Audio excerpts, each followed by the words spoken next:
I think at its core, The Goodbye Love Generation is not a political book per se.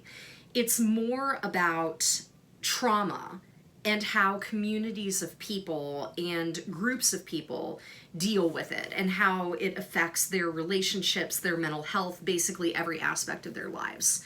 However, I do think that the catalyst for the trauma that the characters in this book experience does come from politics, where you see the members of the Purple Orange dealing with conflicting views throughout the majority of the first three stories.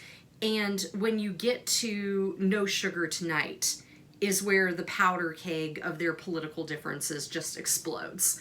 I'm not going to talk too much about that story itself. I think it's one that is better read from beginning to end without context than me providing you with anything. However, I will say that the original version that appeared in my thesis was not quite as explosive as this one.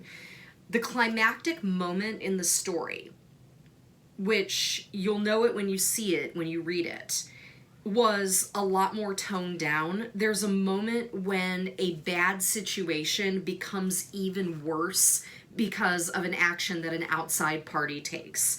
And that was something that I came up with long after the fact, before I sent the story in for publication.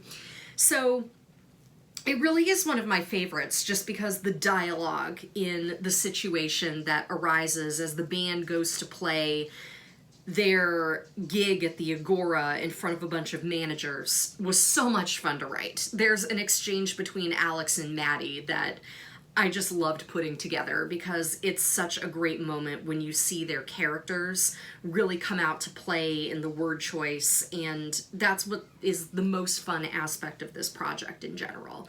Knowing who these characters are and just getting to play with them and see how they interact.